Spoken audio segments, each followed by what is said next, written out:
तो आज हम पढ़ने वाले हैं फिजिक्स का तीसरा चैप्टर जो है ग्रेविटेशन। तो आइए देखते हैं ग्रेविटेशन क्या होता है। Gravitation is a type of force which occurs between two bodies in the universe. Gravitation एक प्रकार का बल है, फोर्स को बल कहते हैं, विच अकर्स बिटवीन, और किसके बीच में लगता है, दो बॉडीज के बीच में लगता है, दो वस्तुओं के बीच में लगता है। ठीक है, ग्रेविटेशन। और ग्रेविटेशन को हम लोग हिंदी में गुरुत्वाकर्षण बोलते कहते हैं।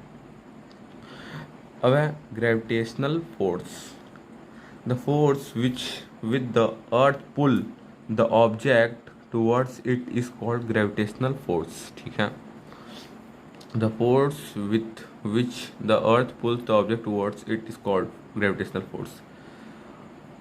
वह फोर्स जिस फोर्स से अर्थ किसी भी ऑब्जेक्ट को अपने तरफ खींचे या आकर्षित करे, उसी को हम ग्रेविटेशनल फोर्स कहते हैं। ठीक है, ग्रेविटेशनल फोर्स हो गया। अब देखते हैं universal law of gravitation.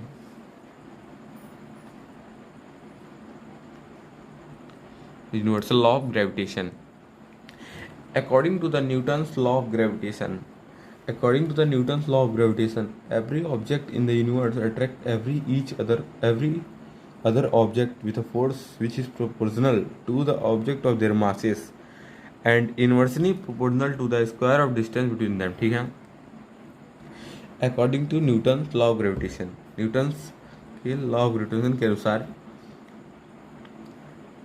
Every object, सारे ऑब्जेक्ट अट्रैक्ट करते हैं दूसरे ऑब्जेक्ट को, एक ऑब्जेक्ट दूसरे ऑब्जेक्ट को अट्रैक्ट करता है न्यूटन्स लॉ के, with a force which is proportional, और किस फोर्स से करता है, जो जिस फोर्स से करता है वह फोर्स जो होता है वह मास के प्रोपोर्शनल होता है। ठीक है,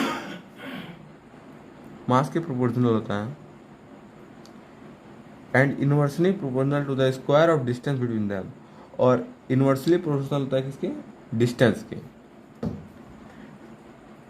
और इन्वर्सली प्रोपोर्शनल को अपॉन में हम लोग करते हैं रिप्रेजेंट, और डायरेक्ट प्रोपोर्शनल होता है तो डायरेक्ट उसे रिप्रेजेंट करते हैं। ठीक है, अब आइए देख लेते हैं derivation. According to Newton's law of gravitation, F is directly proportional to m1, F is directly proportional to m2 and F is inversely proportional to distance. R को डिस्टेंस से डिनोट करेंगे। देखिए इन तीनों रिलेशन को, F is directly proportional to m1 m2, ये हो गया, ये मास है और ये डिस्टेंस है।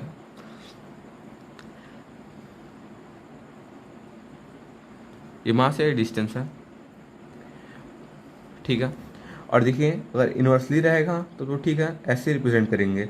अगर यहाँ अब इन्वर्सली है, ठीक है, F is directly proportional to mass of m1 and mass of m2। ठीक, अगर इन्वर्सली की बात करें तो अपॉन में आ जाएगा। ठीक है, और देखिए from equation first, second and third we have f equal to G m1 m2 upon r square. देखिए आप लोग कहेंगे कि ये g कहाँ से है, जब प्रोपोर्शनल का साइन हटता है तो g कांस्टेंट आ जाता है, और कैपिटल जी का वैल्यू पता है, कैपिटल जी का वैल्यू क्या होता है 6.67 इंटू 10⁻11, और स्मॉल जी का